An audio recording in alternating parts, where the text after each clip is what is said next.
pagi dan selamat datang di Spark Podcast 2025. Nah, apa sih itu Spark? Jadi, Spark merupakan share passion and real knowledge yang berarti berbagi semangat dan gali pengetahuan melalui pengalaman yang nyata. Sebelumnya, perkenalkan nama aku Liza Aiza Dewi dari program studi Ilmu Administrasi Negara Angkatan 2024. Nah, pada episode kali ini kita kedatangan narasumber yang luar biasa teman-teman, yaitu Kak Febrianti Pribadi atau yang biasa dipanggil dengan Kak Febi yang merupakan mahasiswi dari program studi Ilmu Administrasi Bisnis 2021. Nah, pengalaman menarik apa saja sih yang sudah dilalui oleh Kak Febi? Yuk kita gali lebih dalam untuk memotivasi kita semua. Halo Kak Febi, selamat pagi. Bagaimana kabarnya hari ini? Halo Liza, selamat pagi. Alhamdulillah kabarku baik sih. Gimana kak kabarnya Liza?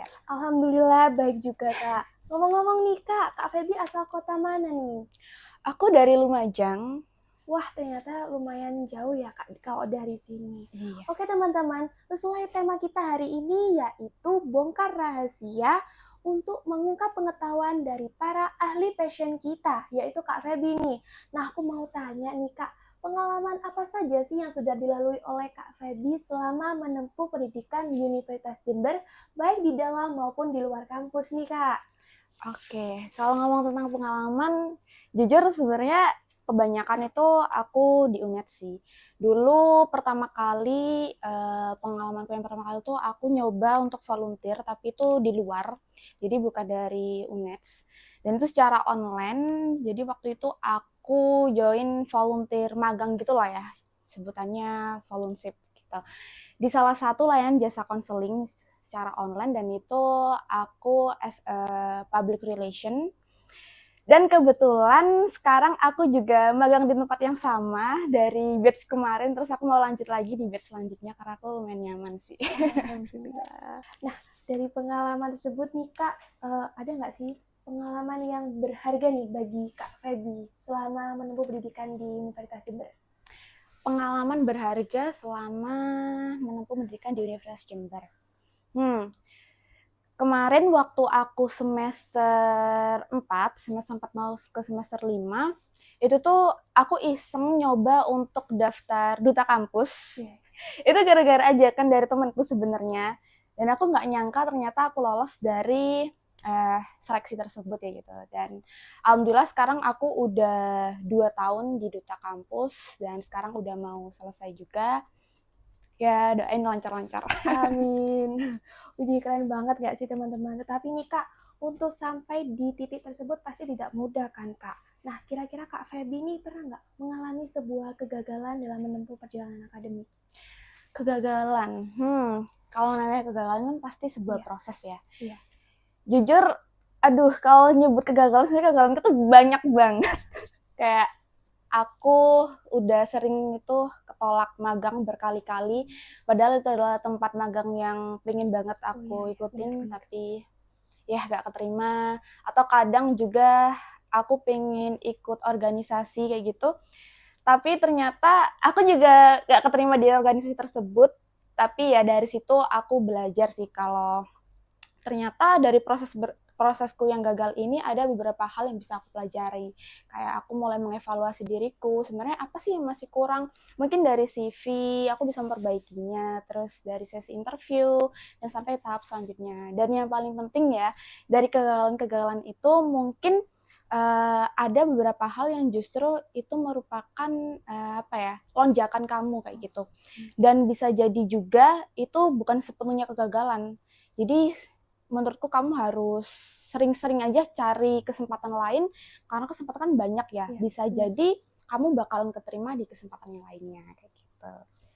Wah, ternyata itu tips dari Kak Febi agar kita ini tidak menjadi mahasiswa yang gampang menyerah, dan pastinya itu ada hal lain di kesempatan lain untuk meraih apa yang kalian mau teman-teman. Oke Kak, dalam perkuliahan ini juga banyak sekali kan ya Kak tantangan yang dihadapi.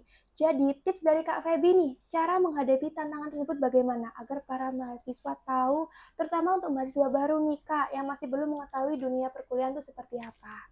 Oke, ngomong soal tantangan.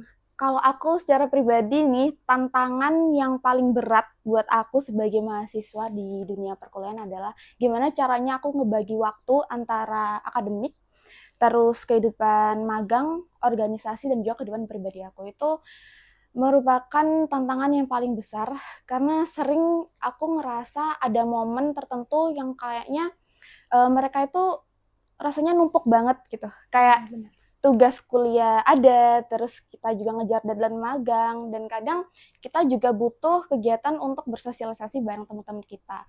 Jadi kita rasanya kayak numpuk banget. Terus kalau di momen-momen kayak gitu, gimana sih caranya aku ngatasinya? Yang pertama tentunya itu ya, nentuin skala prioritas itu penting banget. Jadi dari beberapa hal yang rasanya overwhelming itu kita harus bisa nentuin skala prioritas kita. Dan yang pasti akademik itu yang utama. Jadi kalau misalnya ada tugas perkuliahan ya itu diutamain dulu. Dan kalau ada event-event penting di organisasi atau kegiatan magang itu juga bisa dicicil pelan-pelan kayak gitu. Dan menurut aku juga dari kegiatan itu, menurutku hidup tuh gak melulu soal akademik. Jadi kita pasti juga butuh kayak me time, terus kita juga butuh bersosialisasi bareng teman-teman. Jadi kenapa aku bisa sebut ini penting, tapi di lain sisi juga ini juga tantangan kayak gitu. Karena memang kayak aku berusaha untuk nyeimbangin semua ini kayak gitu. Jadi dia kayak wah ternyata susah ya gitu untuk nyeimbangin semua ini sebagai mahasiswa. Tapi kembali lagi kita harus pintar-pintar untuk manajemen waktu, terus nentuin skala prioritas, bikin aja to-do list, atau mungkin bikin time blocking. Jadi kita bikin aja tuh di Google Calendar, kayak deadline kita, terus kapan acara-acara kita, kayak gitu. Jadi biar kita lebih disiplin. Oke, baik teman-teman. Itu adalah salah satu cara dari Kak Feby agar kita tetap jadi mahasiswa yang tetap produktif ya, Kak. Betul. Nah, saya lihat juga di CV Kakak nih banyak kegiatan, banyak magang. Ya, Pastinya juga butuh persiapan kan ya, betul. Kak? Nah, untuk persiapan yang dibutuhkan tuh apa saja ya, Kak? Oke, ngomong soal persiapan, jujur gak ada rumus yang pasti soal persiapan ini. Kalau aku secara pribadi, kalau aku ingin ikutin sesuatu, aku pasti kayak berusaha untuk melajarin format dari seleksi acara tersebut atau kegiatan tersebut. Misalnya aja nih, kemarin waktu Duta Kampus, jujur aja walaupun itu aku kayak dapat dari ajakan dari temen aku ya, karena aku awalnya tuh gak pengen Duta Kampus. Ups. Nggak apa-apa, Kak. Itu sebuah pengalaman Iya. baru. Tapi akhirnya juga aku kayak berusaha untuk maksimalin aja. Jadi aku pelajarin lah itu alur format seleksinya kayak gimana, sampai akhirnya waktu pengumuman berkas, alhamdulillah aku lolos. Nah, di situ lanjut tuh ke tahap selanjutnya yaitu seleksi tulis kan. Nah, di seleksi tulis ini jujur aku kayak ngerasanya lumayan berat karena di situ aku sampai rela untuk nggak tidur 2 sampai 3 hari gara-gara belajar materi untuk seleksi tas tulis itu.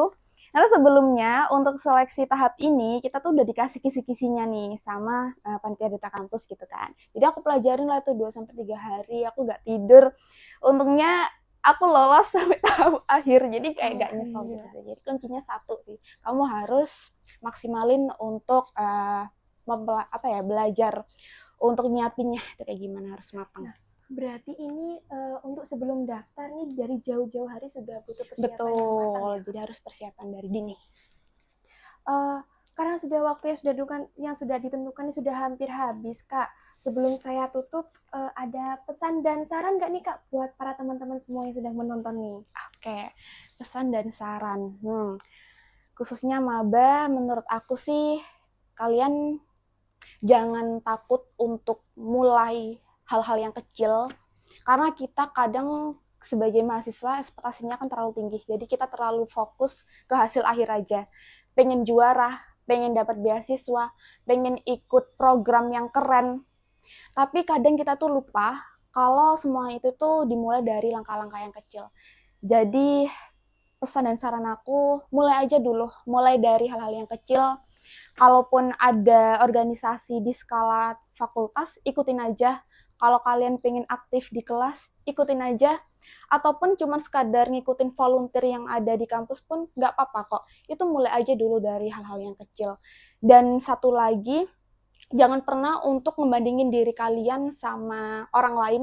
Fokus aja sama progres kamu, karena yang paling penting itu adalah kamu harus jadi versi yang lebih baik dari versi diri kamu sebelumnya. Baik. Oke, terima kasih Kak Feby. Pengalaman yang Kak Feby sampaikan ini sangat bermanfaat bagi kita semua nih. Jadi dapat diketahui bahwa untuk menghadapi kegagalan, kita harus tahu untuk rezeki kita itu pasti ada di kesempatan yang lain nih teman-teman.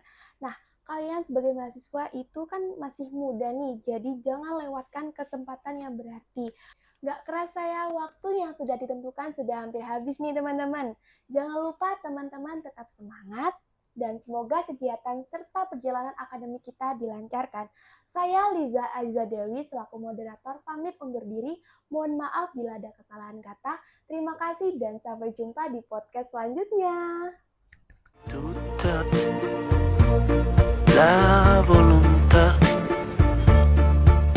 d'un tratto se ne va di fronte